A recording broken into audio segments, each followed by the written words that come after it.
Assalamualaikum warahmatullahi wabarakatuh. Bismillahirrahmanirrahim. Rabbi shrah li sadri wa yassir li amri wahlul 'uqdatam min lisani yafqahu qawli. Rabbi zidni ilma warzuqni fahma. Selamat datang kembali. Kali ini kita akan melakukan pembahasan mendalam soal satu kelompok antibiotik yang punya cara kerja spesifik.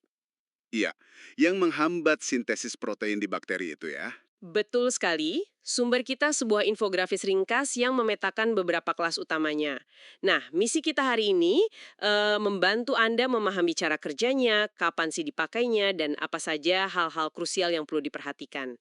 Mari kita kupas bareng-bareng. Tepat sekali. Memahami mekanisme ini penting ya, karena tiap kelas itu ya targetnya beda, kegunaannya beda, dan yang nggak kalah penting, profil risikonya juga beda-beda. Jadi bukan sekedar hafal nama obat ya? Bukan, tapi lebih ke ngerti logika di baliknya. Kenapa obat itu dipakai, gimana kerjanya, dan apa potensi bahayanya. Oke, kita mulai dari yang pertama kalau gitu. Ada makrolida. Mungkin Anda familiar ya, nama seperti azithromycin, erythromycin.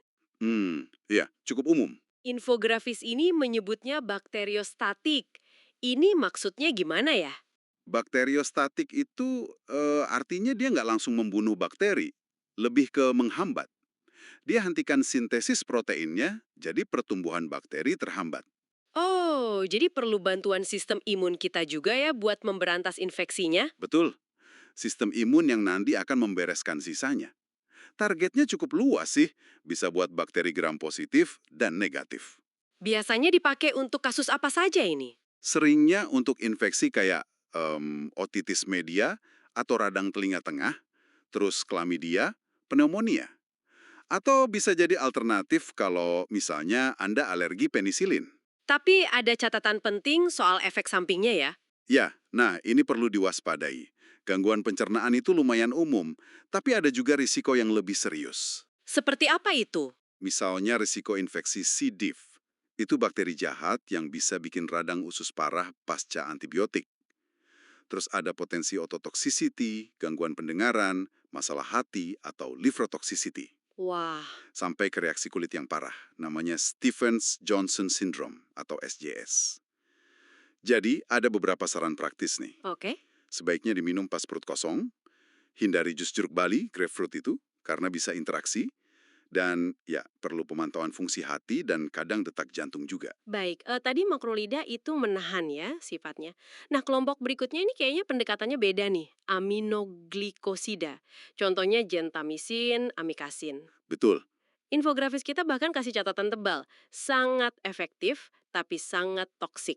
Wow, nah ini dia. Aminoglikosida itu bakterisidal. Artinya dia langsung membunuh bakteri.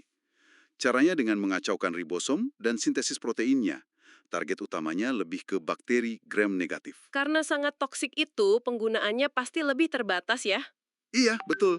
Dipakainya untuk infeksi yang serius, misalnya infeksi saluran kemih atau ISK yang berat, sepsis, endokarditis, atau infeksi pernapasan tertentu yang parah. Toksisitasnya ini ke organ apa saja? Tadi disebut sangat toksik. Nah, ini yang perlu diwaspadai banget. Ada risiko ototoxicity, kerusakan pendengaran, bisa permanen. Terus nephrotoxicity, kerusakan ginjal. Dan neurotoxicity, gangguan syaraf. Ginjal, pendengaran, saraf, serius ya? Bisa juga muncul ataksia, itu gangguan koordinasi gerak, atau kelemahan otot.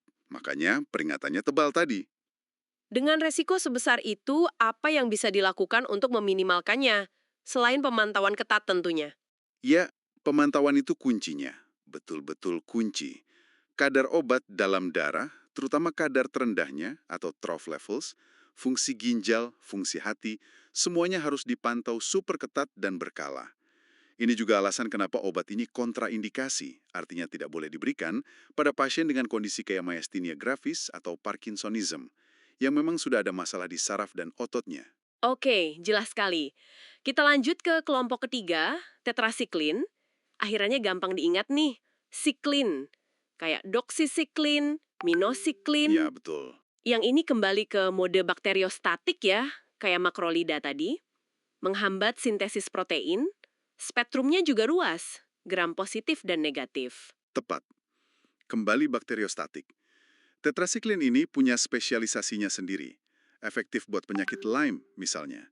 Sering juga dipakai buat jerawat atau acne. Buat jerawat juga ya? Iya.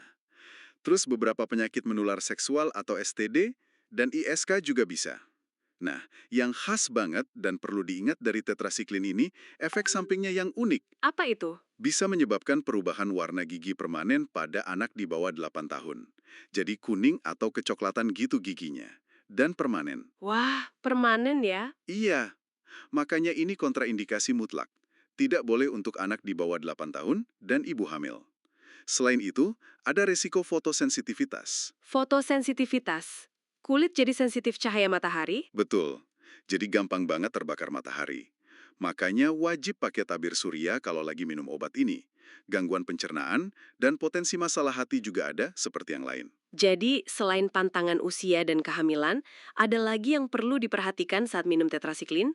Ada, penting untuk tidak minum obat ini bersamaan dengan makanan atau suplemen yang kayak kalsium atau zat besi. Susu, keju, suplemen besi, itu bisa mengganggu penyerapannya. Jadi harus dijeda.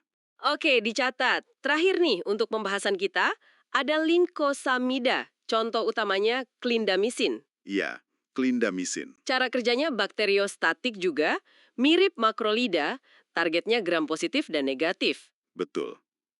Clindamycin ini sering dipakai untuk infeksi yang cukup berat dan spesifik, misalnya toxic shock syndrome, septisimia, atau infeksi darah. Serius juga ya kasusnya? Ya, infeksi kulit parah kayak necrotizing fasciitis, gangren, atau infeksi di area panggul. Nah, yang perlu diwaspadai banget dari clindamycin ini adalah resiko tinggi memicu C. diff lebih tinggi dari beberapa antibiotik lain. Kenapa bisa begitu ya? Karena clindamycin ini cukup kuat membersihkan banyak jenis bakteri di usus, termasuk bakteri baik. Nah, saat bakteri baiknya hilang, si C. diff ini dapat kesempatan emas buat tumbuh tak terkendali. Jadi efek sampingnya bisa domino gitu ya? Bisa dibilang begitu. Efek samping lain bisa juga gangguan pencernaan biasa, gangguan irama jantung atau disritmeas, terus penurunan jumlah trombosit atau trombositopenia, dan SJS juga bisa, walau jarang.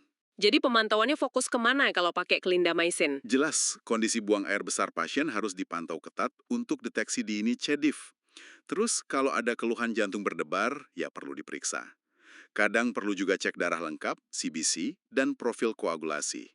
Oke, jadi kita sudah lihat ya, 4 kelompok antibiotik penghambat sintesis protein ini, masing-masing punya peran penting, punya targetnya sendiri. Betul. Tapi juga membawa potensi resiko yang ya tidak bisa dianggap enteng sama sekali.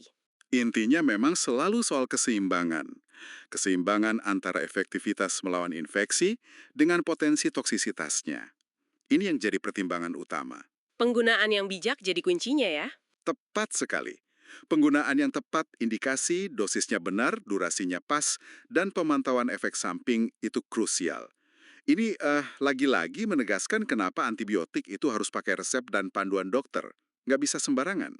Nah, sebagai penutup nih, mungkin ada sesuatu yang bisa Anda renungkan. Silakan. Di tengah ancaman resistensi antibiotik yang makin nyata ini, bagaimana ya pemahaman kita soal mekanisme kerja yang spesifik kayak gini menghentikan mesin protein bakteri bisa membantu kita? Mungkin dalam merancang strategi pengobatan baru, atau mungkin sekedar menggunakan senjata lama ini dengan lebih bijak, lebih hati-hati, dan lebih efektif di masa depan. Pertanyaan yang menarik untuk direnungkan. Sesuatu untuk Anda eksplorasi lebih lanjut. Terima kasih. Assalamualaikum warahmatullahi wabarakatuh.